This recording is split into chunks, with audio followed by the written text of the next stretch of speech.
Hi there, it's the 4th of March and it's a beautiful day and it's a Saturday. So we are going to empty Gilligan. This system was started in September. It ran through the winter out on our patio. It's our granddaughter's paddling pool slash sandbox, and it was filled with leaves and started with some manure, and we added windfall apples and all sorts of things over the year. There's no drainage in this whatsoever.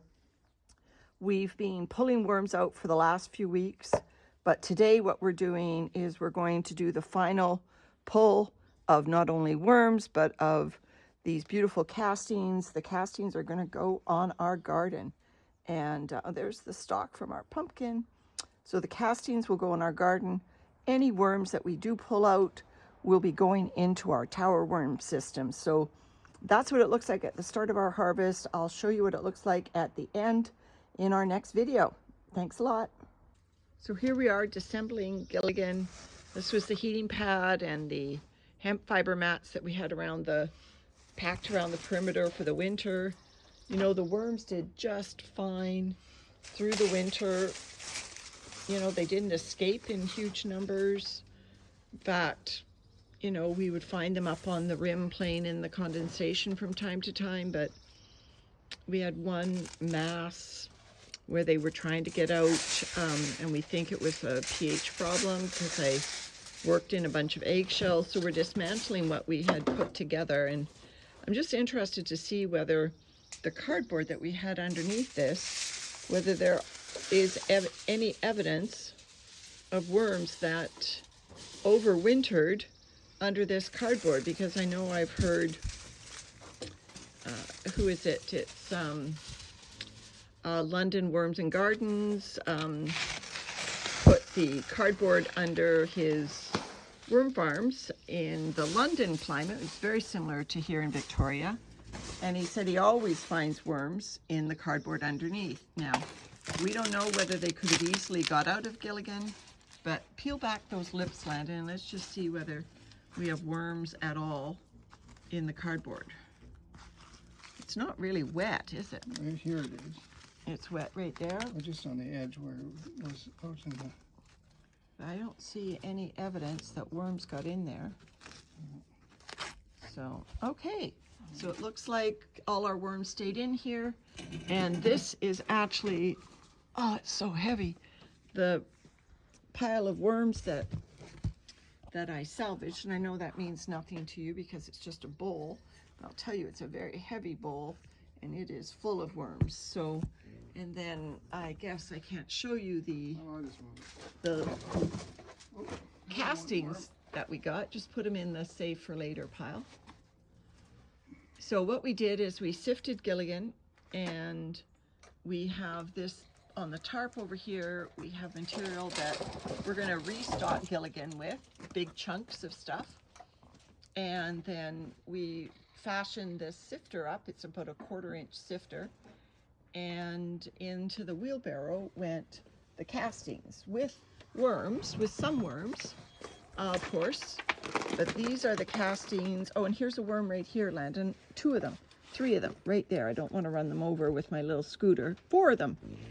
Oh my, yes. So we have worms on the patio. See that there's 3 there, and there's 1 in between the handles, closer to the wheelbarrow. Just throw them in the pile for later. And I only found 2. and there's 1 right there, and there's 1 right there. Oh yeah, 3. So you should have 4 total. Yeah. Okay, and so I'm on my little mobility scooter, of course, and I didn't want to run over them. So it's always a hazard when you're doing sifting of worms. So these are the castings that we sifted out, and it's our wheelbarrow, and pretty much, well, what do you say, Landon? 3/4 full of our wheelbarrow. There are worms in here. There's 1 right there. They will now go to live in our garden. And We there's probably got 90% castings and 10% that didn't. cocoons. There's lots of cocoons in here. which will go to live in our vegetable garden as well. So these castings are lovely. So if you were wondering about how to do an over the winter castings project to make your winter worms productive outside, a seed heating mat in our climate worked beautifully to produce a wheelbarrow full of castings that are going into our veggie garden with very little debris that wasn't eaten, just a piece of cardboard that was on the very bottom. It was very surprising that it didn't get eaten. And then just some other little scraps. And you know, most of it was from the manure, I think. You know, manure has rocks and other undigestibles in it. And so there was some hard lumps of things that we couldn't do up. And so these worms here that we salvaged from Gilligan, although yes, they could all go into our garden, but I actually think there's plenty of worms already in those castings.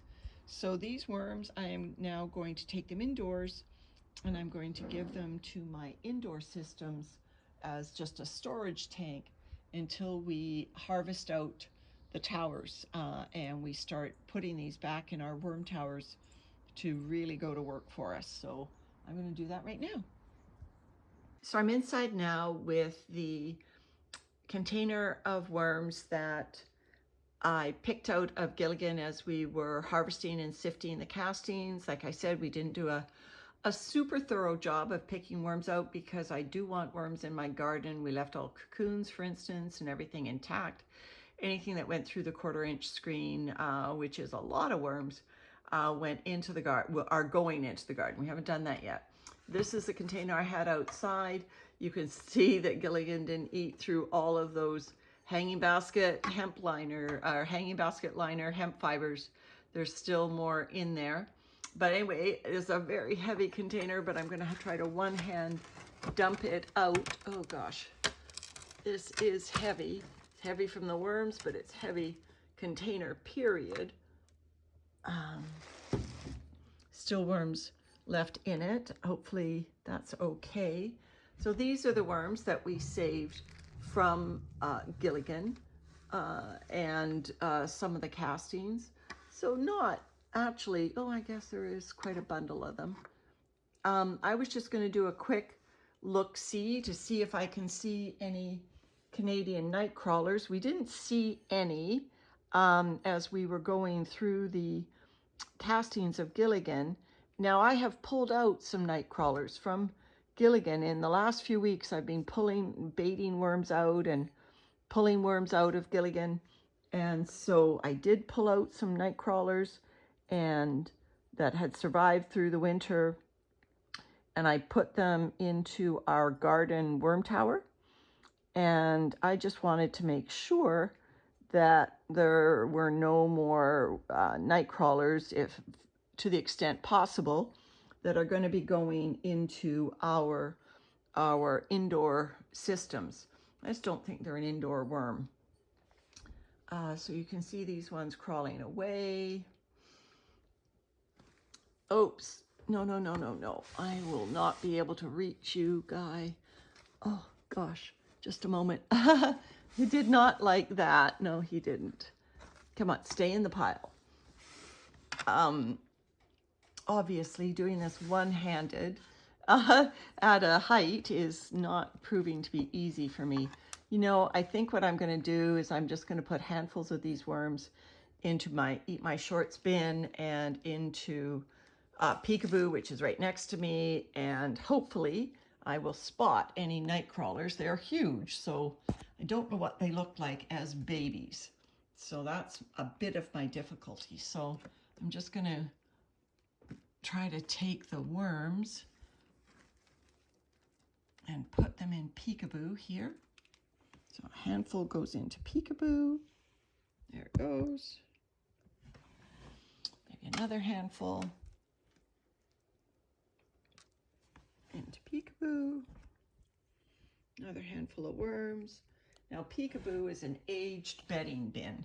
It is meant to replenish my worm towers when I get to that point. This white tray should be lighter now for me to slide it along. So these these bedding bins are going to replenish my worm towers that I am set to harvest in the next few weeks, and their contents also are destined for our garden and our container gardens. Okay, here's a bit of plastic, obviously, that I pulled out of Gilligan. Oh, it's plastic with cardboard attached to it and lots of worms. So hopefully, I don't necessarily want those things in my eat my shorts bins. I guess I can pull them out later. All right, so wish me luck. I'm going to tip this over and hopefully it'll all land in the worm bin. Okay, there we go. Lots of worms still left on the tray, so maybe I'll just sit that vertically in the tray in the bin right like this. So there's the worms from Gilligan finding their happy new home. You know, I'm just going to leave that bit of plastic tape in there and let the worms finish eating it off. So these worms, come on, off you get. They've been, no, you know, honestly, we didn't traumatize them. I just ran my hands, which is why my right hand is so filthy, gently through Gilligan, breaking up any compacted castings. And there's a baby. Get him off more gently. Come on, there, he's off.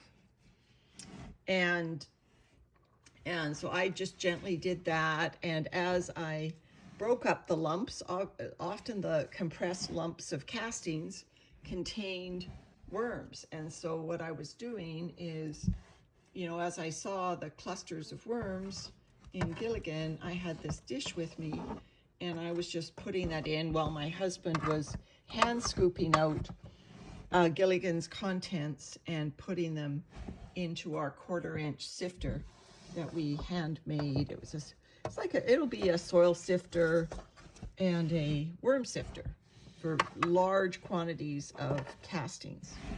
And so there we go. This white tray is, I will check it for babies and whatnot. I can even rinse it off into our garden in case there are wisps on it.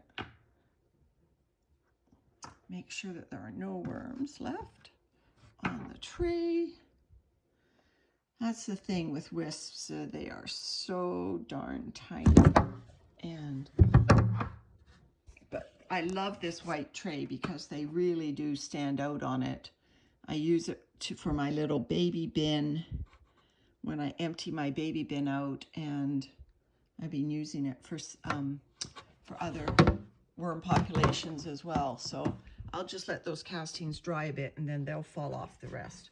So this is now the Eat My Shorts bin.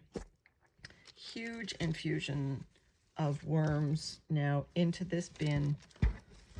These are worms that have lived outdoors all winter long with a seed heating mat underneath them. But I am going to take some precautions against them escaping. I'm going to leave the light on, which you can see is overhead. I'm going to leave that light on through the night tonight on both of these bins that sit side by side here. And I'm going to add some more bedding. I've got more prepared bedding. These are, you know, essentially bedding bins that have turned into worm storage bins for excess worms. So these worms will live in here probably for another 3 or 4 weeks until the bins are ready to receive more of their contents. And in the meantime, they're doing, I'll go in the end that I haven't added new worms. They are doing a fantastic job of making castings in a bedding bin, but look at the castings. So the castings are building up beautifully. Like I said, it's kind of almost a race to the finish between these bedding bins and my worm towers. My worm towers, which are outside, are not processing the material, even though they've got a seed heating mat as well. They're not processing the material as fast as I thought they were, and these bedding bins are overtaking them and probably going to almost have a harvest before the towers are ready for them. Regardless, these worms will be going into the tower systems, at least in part. We are right now outside. We are refilling Gilligan with all the bits that didn't process.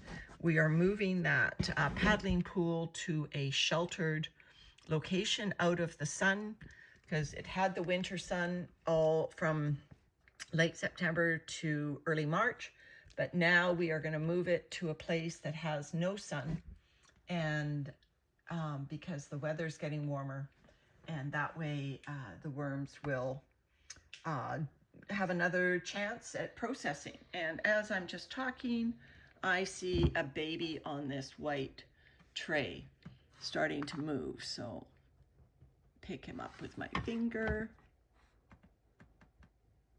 Go. So baby, I will put down into actual castings and not that plastic. So I'll just gently brush my hand down there, make sure it's off. Everyone, that was a really bumpy ride, but I hope you saw the finish to Gilligan, which I think was really important to capture for anyone else who might be interested in using a paddling pool as a winter worm farm. And I think we'll get 2 go-rounds with it before it's paddling pool season. That's a win-win. All right, take care. Bye-bye.